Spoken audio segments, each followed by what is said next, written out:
Hello, welcome to law excellence project నేత్ర. ఇందులో భాగంగా యూపీఎస్సీ సీసాట్ పేపర్ 2లోని ఇవాల్టి మన లాస్ట్ టాపిక్ డేటా ఇంటర్ప్రిటేషన్. దీనికి సంబంధించి ప్రీవియస్ క్వశ్చన్స్ ఏంటి అన్నటువంటిది మనం డిస్కస్ చేసుకుందాం. ఇక్కడ క్వశ్చన్ చూడండి. Consider the following information regarding the performance of A class of 1000 students in 4 different tests. అంటే 4 టెస్టుల్లో మొత్తం 1000 మంది స్టూడెంట్స్ యొక్క పర్ఫార్మెన్స్ని ఇక్కడ ఇవ్వటం జరిగింది. అందులో యావరేజ్ మార్క్స్ ఎన్ని అంటే మొత్తం 4 టెస్టుల్లో యావరేజ్ మార్క్స్ ఎన్ని, ఆ మార్క్స్ యొక్క రేంజ్ ఎంత అన్నటువంటిది ఇవ్వటం జరిగింది. అయితే ఇక్కడ చూడండి, if A student scores 74 marks in each of the 4 tests, అంటే 4గింట్లోనూ 74 మార్క్స్ వస్తే in which of the following test is her performance the best comparatively, అంటే ఈ 4 టెస్టుల్లో ఏ టెస్ట్లో ఆమె యొక్క పర్ఫార్మెన్స్ బెస్ట్గా ఉంది అన్నట్లుగా చెప్తున్నారు. అంటే ఏంటి, 4 టెస్టుల్లో కూడా 74 మార్కులు వచ్చాయంట ఒక అమ్మాయికి. అయితే తన పర్ఫార్మెన్స్ అన్నటువంటిది ఏ టెస్ట్లో బాగుంది అన్నట్లుగా అడుగుతున్నారు. ఇక్కడ చూడండి, 30 to 90 ఉండేటటువంటి రేంజ్ ఆఫ్ మార్క్స్లో 74 వచ్చాయి అనుకుందాం. అలాగే 75 అంటే 45 to 75 రేంజ్ ఉన్నటువంటి దాంట్లో 74 వచ్చాయనుకుందాం. అలాగే 20 to 100 ఉన్నటువంటి రేంజ్ ఉన్నటువంటి దాంట్లో 74 వచ్చాయనుకుందాం. ఇంకా టెస్ట్ 4లోకి వచ్చేసరికి 0 to 100 రేంజ్లో కూడా స్టూడెంట్స్ ఉన్నారు. అందులో కూడా ఈ అమ్మాయికి 74 మార్క్స్ వచ్చాయనుకుందాం. అప్పుడు 90తో కంపేర్ చేస్తే 74 అన్నటువంటిది బెస్ట్ మార్క్సా, లేదా 75తో కంపేర్ చేస్తే 74 అన్నటువంటివి బెస్ట్ మార్క్సా, లేదా 100తో కంపేర్ చేస్తే 74 అన్నటువంటిది బెస్ట్ మార్క్సా? 75కి 74 వచ్చాయి అంటే ఈ రేంజ్కి సంబంధించి యావరేజ్ మార్క్స్ 60 అనుకోండి, అది క్లాస్ అందరికీ కలిపి అది పక్కన పెడితే రేంజ్ మార్క్స్లో చూసుకుంటే 45 నుంచి 75 రేంజ్ ఉంది అన్నప్పుడు ఈ అమ్మాయికి 74 మార్క్స్ వచ్చాయి అంటే టెస్ట్ 2లో ఈమె యొక్క పర్ఫార్మెన్స్ అన్నటువంటిది బెస్ట్గా ఉంది అని మనం చెప్పచ్చా? ఫర్ ఎగ్జాంపుల్ ఇక్కడ చూడండి, ఇక్కడ టోటల్ 100 మార్క్స్లో లీస్ట్ వచ్చేసి 30 మార్క్స్ వచ్చాయి, హైయెస్ట్ 90 మార్క్స్ వచ్చాయి అన్నట్టుగా కదండి రేంజ్ ఆఫ్ మార్క్స్ అంటే. అప్పుడు ఈ అమ్మాయి మధ్యలో ఎక్కడో 74 మార్క్స్తో ఉంది. అదే ఇక్కడ రేంజ్ ఆఫ్ మార్క్స్తో చూస్తే మినిమం వ్యక్తికి 45 వచ్చి మ్యాక్సిమం వ్యక్తికి 75 వస్తే ఈ అమ్మాయికి 74 వచ్చాయి అంటే దగ్గరగా ఉంది కదా. అలాగే ఇక్కడ 20 to 100 అంటే మినిమం 20 మార్క్స్ వచ్చాయి, మ్యాక్సిమం 100 మార్క్స్ వచ్చాయి అన్నప్పుడు మధ్యలో 74లో ఈ అమ్మాయి ఉంది. అలాగే టెస్ట్ 4లో చూసుకుంటే 0 to 100 అంటే మినిమం 0 వచ్చిన వాళ్ళు ఉన్నారు, మ్యాక్సిమం 100 వచ్చిన వాళ్ళు ఉన్నారు, మధ్యలో 74 మార్క్స్లో ఈ అమ్మాయి ఉంది. అలా చూసుకుంటే ఎందులో బెస్ట్? టెస్ట్ 2లో బెస్ట్. నెక్స్ట్ క్వశ్చన్ వచ్చేసి 4 cars are hired at a rate of 6 rupees per kilometre plus cost of the diesel is 40 rupees at a litre.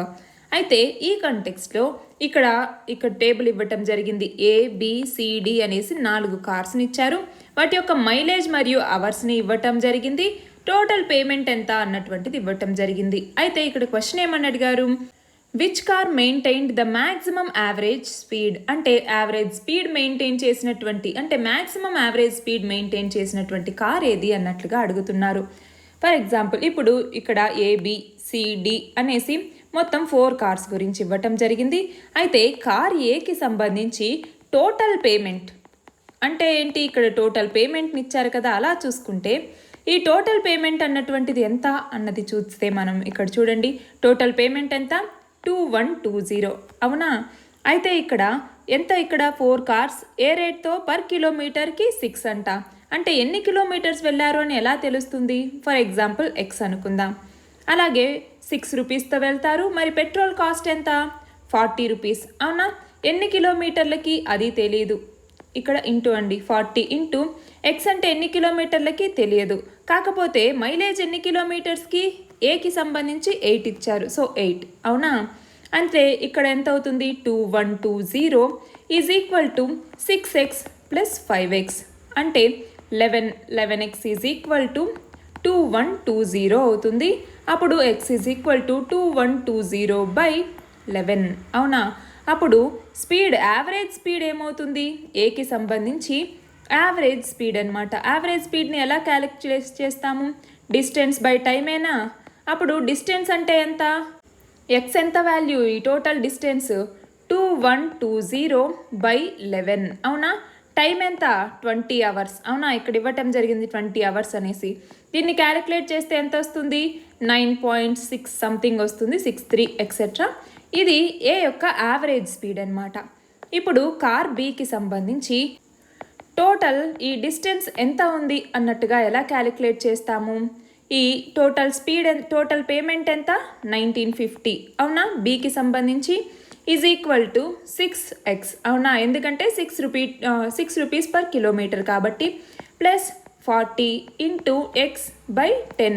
10 ఎందుకు? దీని బి యొక్క మైలేజ్ 10 కాబట్టి. అప్పుడు ఏమవుతుంది? ఎక్స్ వాల్యూ వచ్చేసి ఎంత అవుతుంది? అప్పుడు 0 క్యాన్సిల్, 6x ప్లస్ 4x అంటే 10x. So x is equal to 195 అవుతుంది. అప్పుడు యావరేజ్ స్పీడ్ బికి సంబంధించి యావరేజ్ స్పీడ్ని ఎలా క్యాలిక్యులేట్ చేస్తాము? ఈజ్ ఈక్వల్ టు ఈ యావరేజ్ స్పీడ్ అంటే డిస్టెన్స్ బై టైం అన్నట్లుగా మనం చూస్తే అప్పుడు ఎలా క్యాలిక్యులేట్ చేస్తాము? 195 బై టైం. ఇక్కడ ఎంత? 25 అవర్స్ అనేది ఇవ్వటం జరిగింది, 25. అప్పుడు ఎంత? 25 7s 25 8s. సో 7.8 అన్నటువంటిది బి యొక్క యావరేజ్ స్పీడ్ అనమాట. ఇప్పుడు కార్ సికి సంబంధించి చూసుకుంటే ఏమవుతుంది? కార్ సికి సంబంధించి టోటల్ పేమెంట్ ఎంత? 2064. అవునా, 2064 is equal to 6x plus 40x, 40 into x/9. ఎందుకు? సికి సంబంధించి మైలేజ్ అన్నటువంటిది 9 కాబట్టి. అప్పుడు ఎక్స్ వాల్యూ ఎంత అవుతుంది? 9 6 54 ప్లస్ 40 ఎంత? అప్పుడు 94. 94x is equal to 2064. అంతే కదా అండి. ఇప్పుడు ఎంత?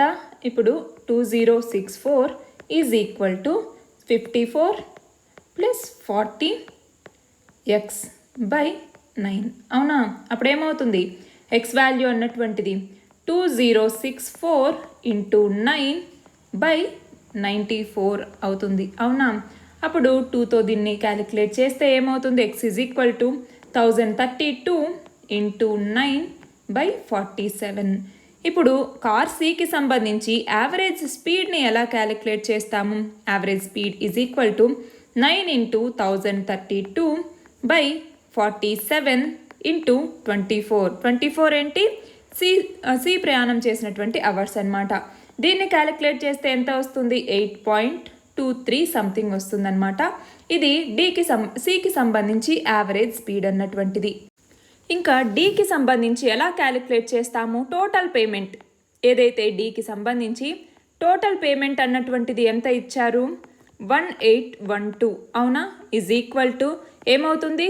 6x అంటే ఈ ఎక్స్ అన్నటువంటి వాల్యూ అనమాట, ప్లస్ 40 ఇంటూ x/, టోటల్ ఎంత?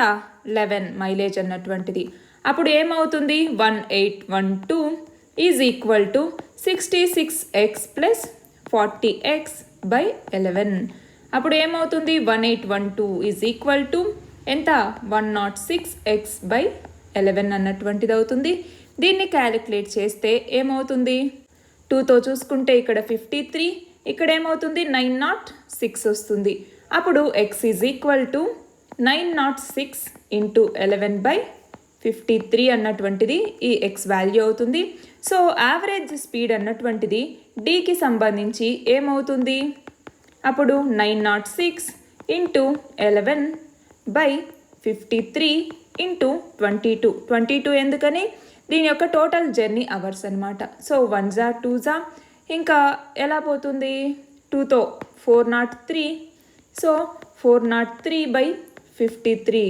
సో ఎంత వస్తుంది? 53 8s సంథింగ్ 5 ఇలా అనుకోండి, 8.5 అనుకోండి.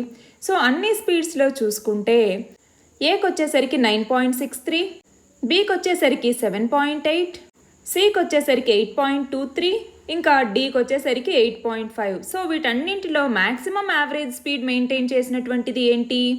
ఏ. అవునా, 9.63. సో ఆప్షన్ ఏమవుతుంది? ఏ.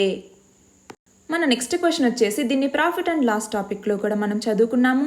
ఇక్కడ ఏంటి, ఇద్దరు ఫ్రూట్ సెల్లర్స్కి సంబంధించి ఏ అండ్ బి అన్నటువంటి ఫ్రూట్ సెల్లర్స్కి సంబంధించి ఇక్కడ ఒక టేబుల్ని ఇవ్వటం జరిగింది. 1995 నుంచి 2000వ సంవత్సరం వరకు మొత్తం అంటే యావరేజ్ ప్రాఫిట్ అన్నటువంటిది ఎంత వచ్చింది అన్నట్లుగా ఇచ్చారు. అయితే ఇక్కడ క్వశ్చన్ చూడండి, in which year is the average profit of A and B same? ఏకి బికి యావరేజ్ ప్రాఫిట్ సేమ్గా ఉన్నటువంటి ఇయర్ ఏంటి అంటున్నారు. ఇక్కడ 95లో చూడండి, ఇక్కడేమో 3000, ఇక్కడేమో 4000. 1996లోకి వచ్చేసరికి ఇద్దరికి 4000 యావరేజ్ ప్రాఫిట్ వచ్చింది. 1997లో ఒకరికి 4000, ఒకరికి 5000. 1998లోకి వచ్చేసరికి ఒకరికి 4000, ఒకరికి 3500 సంథింగ్. అలాగే 1990లోకి వచ్చేసరికి లేదు, 2000లోకి వచ్చేసరికి కూడా డిఫరెంట్గా ఉన్నాయి. సో ఇక్కడ సేమ్గా ఉన్నది ఏ ఇయర్లో? 1996. సో ఆప్షన్ ఏంటి? బి. నెక్స్ట్ క్వశ్చన్ వచ్చేసి, what is the difference between the average profit of B and A in the year 1998? అంటే 1998 అంటే ఇయర్. ఇక్కడ బి యొక్క యావరేజ్ ప్రాఫిట్ ఎంత? 4000. అవునా? బి వచ్చేసరికి 4000, ఏ వచ్చేసరికి ఇక్కడ 3000 వస్తుంది, ఈ మధ్యలో 3500 వస్తుంది. అంటే 3500 కన్నా తక్కువ ఉంది, 3000 కన్నా ఎక్కువ ఉంది. సో దీని యొక్క డిఫరెన్స్ ఎంత ఉంటుంది అంటే, ఫర్ ఎగ్జాంపుల్ ఇప్పుడు ఏని ఎంతగా తీసుకోవచ్చు? 3000కి 3500కి మిడిల్లో ఉంటుందన్నమాట. అంటే మినిమం దీంట్లో గ్యాప్ ఎంత ఉండాలి? 500 గ్యాప్ ఉండాలి. అవునా? అలా ఈ ఆప్షన్స్లో ఏది ఉంది? 600 అన్నటువంటిది ఉందా? సో మనం ఆప్షన్ 3ని ఆన్సర్గా తీసుకుంటాము. నెక్స్ట్ క్వశ్చన్ చూడండి, how much more average profit did a make in the year 2000 than the year 1999?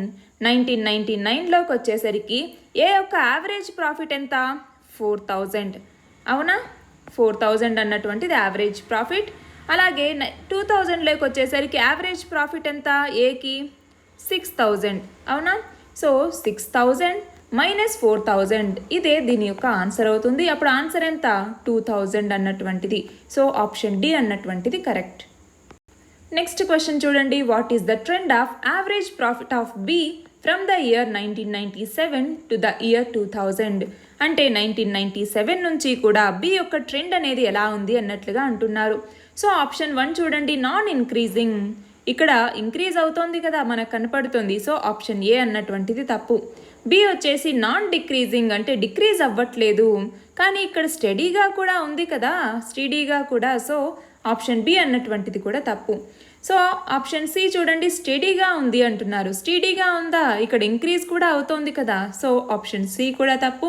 Option D fluctuating, అంటే స్టడీగా ఉండొచ్చు, ఇంక్రీజ్ అవ్వచ్చు, డిక్రీజ్ అవ్వచ్చు, ఏదైనా అవ్వచ్చు. సో ఆప్షన్ డి అన్నటువంటిది ఆన్సర్ అవుతుంది. నెక్స్ట్ క్వశ్చన్ వచ్చేసి, ఇక్కడ ఇద్దరు స్టూడెంట్స్కి సంబంధించి ఈ కొన్ని సబ్జెక్ట్స్లో డిఫరెంట్ సబ్జెక్ట్స్కి సంబంధించి ఇక్కడ ఇవ్వటం జరిగింది. ఇంగ్లీష్, సైకాలజీ, హిస్టరీ మరియు సాంస్క్రిట్కి సంబంధించి ఆ స్టూడెంట్కి వచ్చినటువంటి మార్క్స్ ఎన్ని, మ్యాక్సిమం మార్క్స్ ఎన్ని అన్నట్లుగా ఇవ్వటం జరిగింది. అయితే ఇక్కడ క్వశ్చన్ ఏమంటున్నారు, the difference in the mean aggregate percentage marks of the student is. అంటే వీళ్ళిద్దరికీ సంబంధించి మీన్ అగ్రిగేట్ పర్సంటేజ్ మార్క్స్ తేడా ఎంత అన్నట్లుగా, అంటే వాటి యొక్క డిఫరెన్స్ ఎంత అన్నట్లుగా అడుగుతున్నారు. ఇప్పుడు స్టూడెంట్ ఏకి సంబంధించి మనం చూసుకుంటే, స్టూడెంట్ ఏ యొక్క టోటల్ మార్క్స్ ఎంత? 60 + 70 + 50 + 30. అవునా? 60 + 70 + 50 + 30 టోటల్ ఎంత అవుతుంది? 70 + 30 100 + 60 160 + 50 210. అవునా? 210 మార్క్స్ అన్నటువంటిది ఇది. అయితే టోటల్ మ్యాక్సిమం మార్క్స్ ఎంత స్టూడెంట్కి ఏకి సంబంధించి? మ్యాక్సిమం మార్క్స్కి సంబంధించి ఏ యొక్క టోటల్ మ్యాక్సిమం మార్క్స్ అంటే ఏంటి? ఇక్కడ 100 + 100 + 100 + 50 అంటే 350 అన్నటువంటివి మ్యాక్సిమం మార్క్స్. సో దీనికి సంబంధించి స్టూడెంట్ ఏ ఎవరైతే ఉన్నారో ఈ స్టూడెంట్ ఏకి సంబంధించి పర్సంటేజ్ ఆఫ్ మార్క్స్ని ఎలా క్యాలిక్యులేట్ చేస్తాము? 210/350 × 100 ఇలా క్యాలిక్యులేట్ చేస్తే వస్తుందా? 0 0 క్యాన్సిల్. ఇంకా ఎలా క్యాలిక్యులేట్ చేస్తాము? 7తో 7 5 7 3 5 2 ఇలా చూసుకుంటే ఎంత వస్తుంది? 60. అంటే 60% అన్నటువంటిది స్టూడెంట్ ఏ యొక్క మార్క్స్. అదే స్టూడెంట్ బికి సంబంధించి తీసుకుంటే, స్టూడెంట్ బికి సంబంధించి టోటల్ మార్క్స్ ఎంత? 80 + 70 + 60 + 15 అంటే టోటల్ ఎంత అవుతుంది? 225. అవునా? ఇప్పుడు టోటల్ మ్యాక్సిమం మార్క్స్ అంటే బికి సంబంధించి మ్యాక్సిమం మార్క్స్ ఎన్ని? ఇక్కడ చూడండి 150 ప్లస్ 100 250 ప్లస్ 100 350 ప్లస్ 25 375 అవునా? ఇప్పుడు బికి సంబంధించి అంటే స్టూడెంట్ బికి సంబంధించి పర్సంటేజ్ ఆఫ్ మార్క్స్ని ఎలా క్యాలిక్యులేట్ చేస్తాము? 225 బై 375 అవునా ఇంటూ 100. సో 25తో క్యాలిక్యులేట్ చేస్తే 25 9 అవునా, 25 1 25, ఇంకెంత మిగులుతుంది? 25 5 ఇంకా ఎలా క్యాలిక్యులేట్ చేస్తాము? 3 5 520, సో 60%. అయితే ఇక్కడ ఏమడుగుతున్నారు? Difference in the mean aggregate percentage marks అంటున్నారు. అంటే స్టూడెంట్ ఏకి స్టూడెంట్ బికి సంబంధించి మీన్ అగ్రిగేట్ మార్క్సే కదా, ఇద్దరికీ కూడా 60% వచ్చాయి కాబట్టి వాళ్ళ యొక్క మీన్ అగ్రిగేట్ ఎంత? 0. సో ఆప్షన్ డి అన్నటువంటిది ఆన్సర్. ఇలా మిగిలిన క్వశ్చన్స్కి కూడా ఆన్సర్ చేయడానికి ట్రై చేయండి. ఏదైనా డౌట్స్ ఉంటే కమెంట్ సెక్షన్లో అడగండి.